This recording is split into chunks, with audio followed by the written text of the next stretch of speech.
Jim Conlan from RCB Radio Sport, West Clare, live at 92.5 and 94.8 FM. As we look ahead to our senior championship previews, I'm delighted now to be joined by John Ryan, the Lissycasey manager, a Cratloe native, to look ahead to the championship tie between Cratloe and Lissycasey. I suppose, John, the year of COVID-19, you're sharing the job as Lissycasey manager, or my own fellow parishioners. I'm a Ballycally Clondigan based man. You're involved with Lissycasey this year. One game under the belt so far in the Gary Cup. I suppose it's very hard coming in as a new manager. You've only had that one game, but I suppose you're delightful that the championship is going ahead. You're still trying to learn about your team. Yeah, everybody is delighted. I think everybody is delighted that the championship's gone ahead. Yeah, you're right. We came in, I suppose we would have come in the middle of January training, and we had very little time before the lockdown to get to know the players, and we'd won Gary Cup game, and that was against Kilrush. So basically, our preparation, we were in lockdown then, and we're only back, as you know, from when we were released. So it's difficult from that point of view. Yeah, and I suppose you are a Cratloe native. You know Cratloe very well. You know Colm very well. You know the style of football that sort of Cratloe play as well. But it's a young Lissycasey team that you're in charge of now. They've been building for a few years, and I suppose in terms of that, you have probably a good core of loyal lads, Lissycasey lads, and they're just really wanting to get rolled and get stuck into this championship. And you have some really good quality forwards, likes of Aaron Griffin, for example, the likes of Francie Hayes, Niall Kelly, Conor Finucane. So there is Lissycasey are capable of putting up big scores come championship. Yeah, but when the draw was made the other night, you're drawing one of the big guns in Cratloe. So Lissycasey, we'll be going into this game as total underdogs.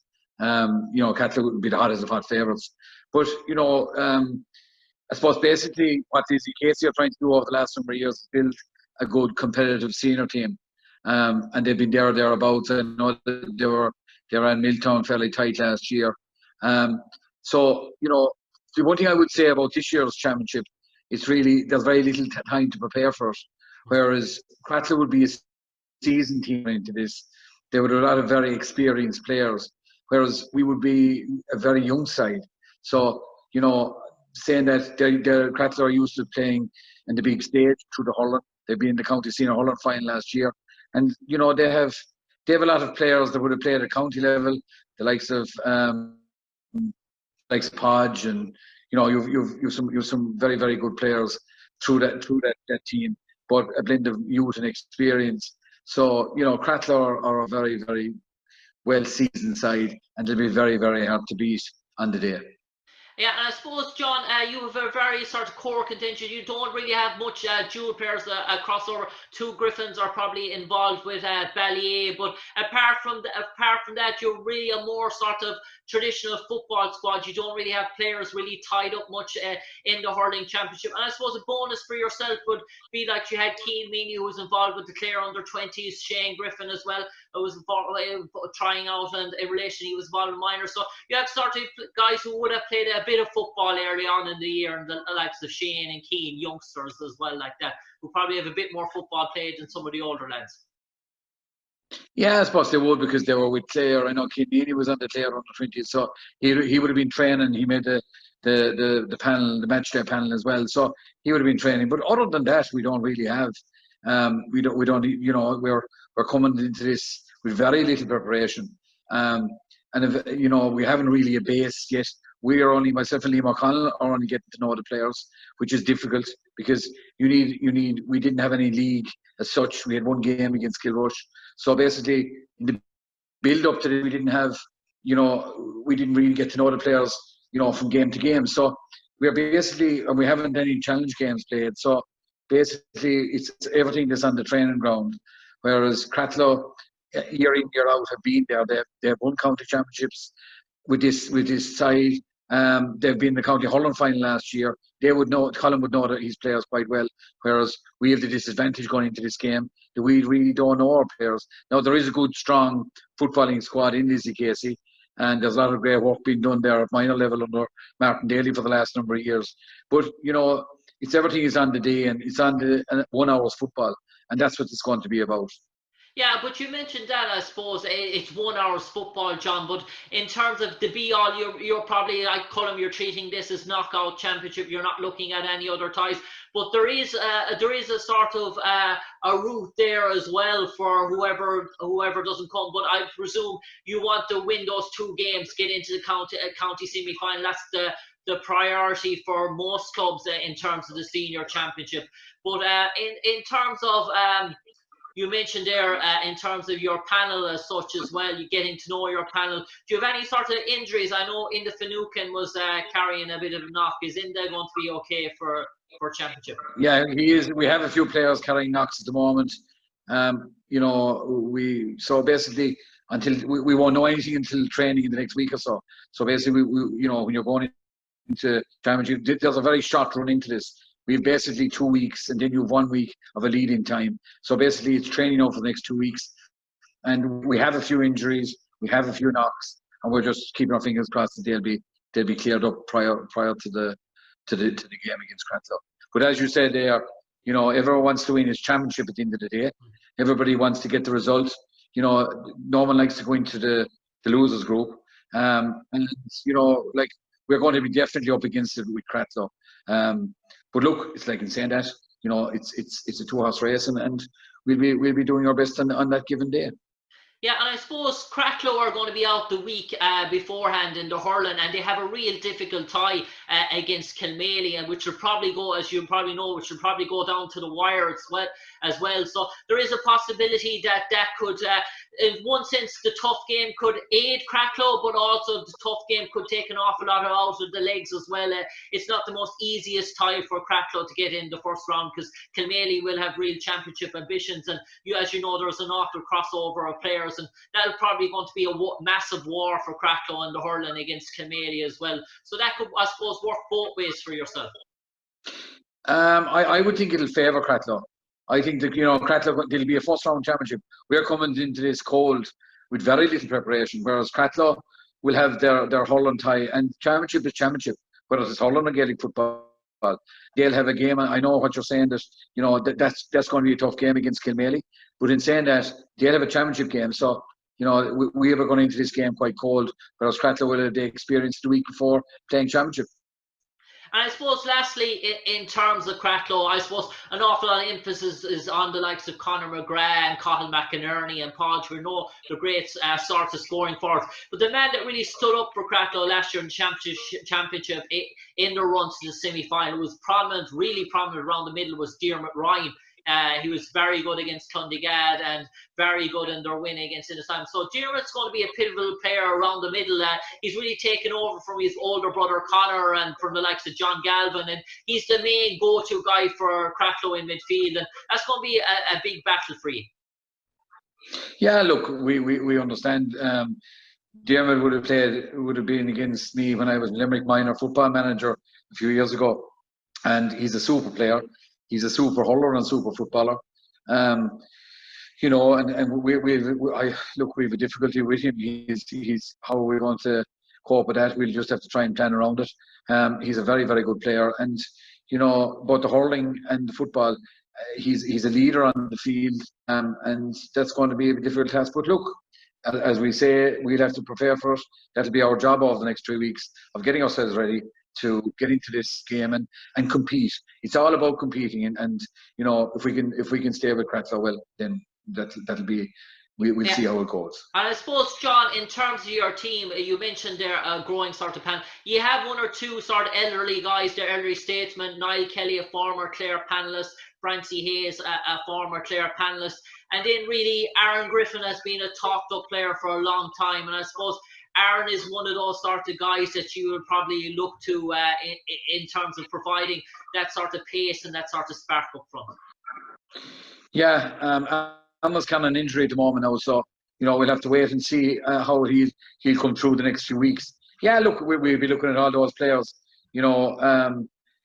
As we say, the likes of Neil Kelly and Francie fancy here. They've been great soldiers for Lissycasey down 3 years, and I'm sure against Cratloe on the day they won't be fun wanted. So look, as you know yourself, Cratloe are the hottest of favourites, and we go into this game and we'll try as best we. John, thanks a million. We wish you and Lissycasey the very best against your native club, Cratloe. We hope it's a prosperous championship for Lissycasey, and that she get what she wants out of this championship, and that you have a very successful campaign, John Ryan. Thanks for talking to us this evening. Thank you very much, Jim. Thanks a lot. Thanks. Thank you. Good afternoon and welcome to RCB Radio Sport Show, live on 92.5 and 94.8 FM and online at www.rcb.ie, live throughout West Clare. My name is Jim Conlan, and as we look ahead to the Senior Championship previews, and we look ahead specifically to the tie between Cratloe and Lissycasey, I'm delighted to be joined this evening by the Cratloe manager, Colm Collins. Colm, if I can start off by asking you, I know the answer because I actually saw you at this game myself. In terms of league football so far this year, were you lucky enough to get a game in terms of the league before football for Cratloe before football was suspended during COVID-19? Yeah, I suppose there's one game was probably all that was going to happen. All right. But it's a very little value now, I suppose, with all the the break and so on and so forth. So it'll be very much starting from scratch again, won't it? Yeah, and I suppose Colm, you are like many clubs, like Ballyea, Clondigad, like Rogue, like Bearfield Woodfronts. You are a dual club. You're going to have numerous players involved the weekend beforehand against Kilmaley, and that's a real hard tie for Cratloe, a real sort of championship encounter they would have met. Is that sort of, as you look from a football perspective, as a footballing manager, is that something a bit of a hindrance that Cratloe's got such a real ding-dong tie in Kilmaley that expect to go to wire, or is it probably a plus side that your players will get an absolute, I suppose, a workout in terms of fitness, in terms of leg depth, you get a real good game under their legs? Or would you have preferred maybe an easier sort of tie for the hurlers in the first round, given how many dual players are involved? No, I think that we're fairly used to what's going on now, Jim, and we it's ingrained in the way we think about these games and everything. So that it's something we've been doing for a good few years. So that it's no big deal. We're very happy, that we're able to contest in both, and just looking forward to it. That's all. And I suppose in terms of Lissycasey, your opposition, I suppose you would know them well. You've had a number of players involved in the Clare County setup for numerous years. They've come in and have been with you, the likes of Ryan Griffin, Killian Normile, Oisin Hanrahan, to name a few, Conor Finucane, Mikey O'Neill. They have all been part of your setup in previous years. So Lissycasey are sort of a maturing team, and they've been growing in terms of the age profile. They had this very successful minor team a few years ago with a sport backbone by the likes of Shamie Collins, Conor Finucane. But these boys are 24 or 25 now, so they're beginning to start to come of age. And maybe the last few years, they have put out real spirited plays. They ran Milltown very close in last year's championship. The year before that, they put Kilmoria Brick into the wire when Michael Nealon was in charge. And the year before that, when they took Clondigad to replay the year that Clondigad got to the county final. So Lissycasey are always sort of up their game the bigger the contest, and when games that they're expected to win, they start to struggle. But the bigger they like that undertag role. Lissycasey, they seem to rise their game the bigger the opponent.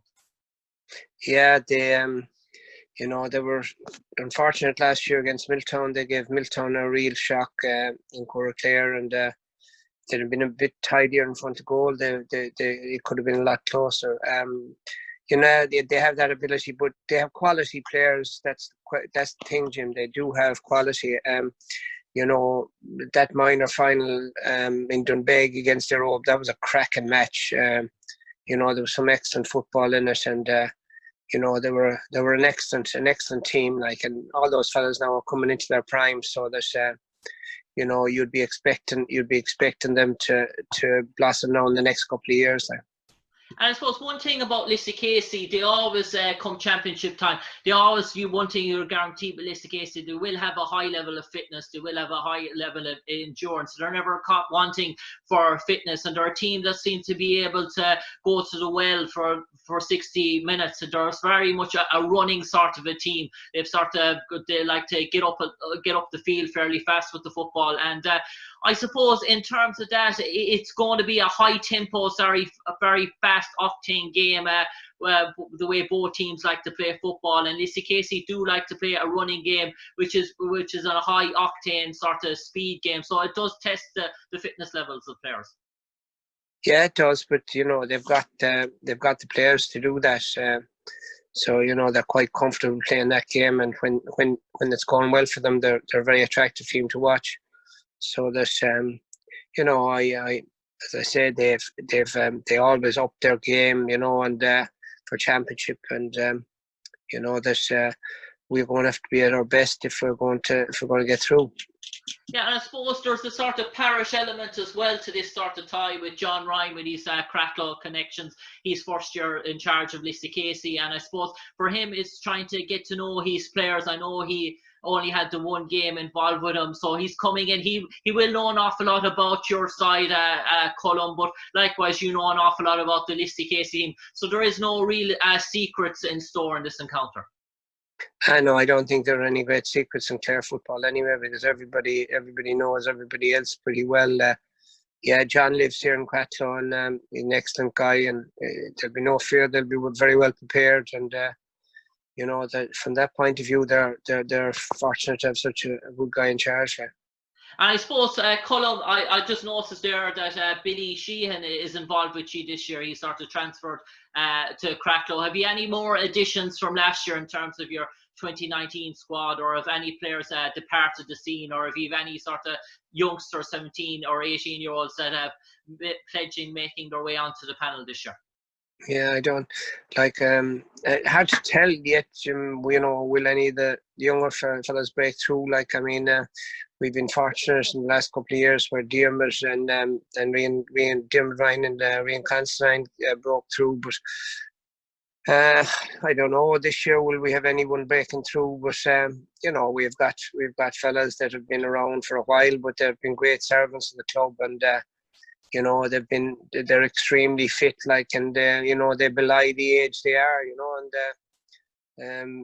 that's what it is, I suppose. In every small rural club, you've got to make the most of what you've got, and groups of young fellas that are talented come. They don't come every year. It's not like a constant, supply line. So that you've got every player in a small club is valuable, and especially in Cratloe. And have any of the panel, for work-related reasons from last year, had to step aside, or is it pretty much the same panel that you had last year? Have you everybody, or are you carrying any injury worries ahead of championship, Colm? Yeah, I suppose the one big danger now is injury. I suppose there's the way that it's compressed, and that you've got to be. It's not the same as every other year, so there's that's the big worry, is injury. We've pretty much the same group as last year, and so we hopefully if we can get our best 15 on the pitch, I suppose that's the big priority, and make sure everybody's okay. Yeah, and I suppose, Colm, in terms of experienced players, you have an awful lot of experienced players, but people who look at Lissycasey and say they're a young team, but they do have some experienced players as well, like Francie Hayes and Niall Kelly. Before you were involved in Clare as Clare manager, they were part of Clare County setups as well. So Francie and Niall are probably two sort of the senior players in that Lissycasey sort of attacking line as well. So there is a bit of experience on both sides of both teams for this encounter. Yeah, absolutely. Francie was with us. Was in with us in Clare when I started, and he's an excellent player, a really good forward. So there's Niall was there the previous in the previous management. So they're good accurate forwards, and of course we've had Conor Finucane with us, and we know what Conor can do. So there's they have a lot of very good players, Jim. They have quality. It's as I said, it's it's not like you're playing a team that can't do it. I mean, on any given day, if they perform, they're a serious outfit. Yeah, and I suppose, Colm, the championship format, it's straightforward, it's cutthroat this year. Every game, I was speaking to Paul Madden Monday night, and he was saying to me they're treating the first game as knockout. They haven't even thought about a backdoor. They haven't even thought about losing section. For them, it's win 2 games into county semi-final. Then they have the luxury of going and seeing the loser section, who will be that 4th place team that makes up the semi-finals. I suppose that's the way you yourselves and Cratloe look at it. No other eyes are on Lissycasey, and if you get through that, then whoever will be in the winners round, you'll take it from there. The other alternative route, I suppose, is not being considered in Cratloe. Yeah, I suppose that's the dream. What Paul described. I think there's all you've got to look at is your first game and doing the best you can and getting in a real good performance the first day. And that's as far as I'm looking anyway. I don't not even getting into what's going to happen after that. But what we're looking for is a really top class performance on the first day out. Yeah, because in terms of this draw, Colm, in terms of if you win your first game, but also if you lose your first game, you could in the loser section be drawn against the losers of Miltown or Kilmurray or Brecon. So there's which way you look at it, the first game is so essential, but it also builds momentum and builds that winning habit. And for a dual club as well, it's less games, because if you're in the back draw section, you're going to be involved in a 3-way playoff, possibly 2 games on the one day as well, which is a big task. Yeah, from a dual point of view, we would prefer, of course, to have the lesser amount of games. That would be ideal, but sometimes it doesn't work like that. But I think that if you're going to win a championship and you're going to have to beat anything that's there, so that whoever's in front of you got to beat them, and that's it. And nobody wins a championship by just coming up against poor teams. You're going to eventually, if you're going to win it, you got to beat what's out there, Yeah, I suppose lastly, Colm, before I let you go, in terms of the 29 championship, the real standout player for you that really shone in your victory over Clondegad and in your quarter-final win over Innissimon was John Ryan. In terms of midfield, he's really blossomed into a fine midfielder, and he was a catalyst for most of your good work in terms of feeding the ball into your forwards like Cahill and Podge. And Diarmuid has really set himself as a marquee sort of midfielder throughout the county. And I suppose that'll be the onus on Cratloe. I know Conor McGrath played in midfield apart with him last year, but to find a midfield combination that works in tandem with Diarmuid to supply that ball which your forwards thrive on. Yeah, Diarmuid, he is an excellent lad, and extremely dedicated and works really hard at his games. So yeah, we're looking for a big year from him again. And we've plenty, Shane Gleeson played midfield with him last year for a while, and he was excellent as well. So we have a few options there. There's no problem there. And I suppose, as I mentioned, lastly, Colm, I suppose it will be a busy weekend for you. Obviously, all your thoughts are on the Cratloe Lissycasey game, but as a county manager, you'll be trying to get around the grounds and see a few intermediate games, see a few other senior games if possible in such a tight clustered schedule. So in terms of being no double headers this year as for a county manager, it means that there'll be an awful lot of travel from you, because there possibly won't be multiple games on a one venue. So I suppose all your thoughts are on winning that game with Cratloe against Lissycasey, but also I suppose back in mind you do want to see how your players are performing in the intermediate and senior ties, if at all possible.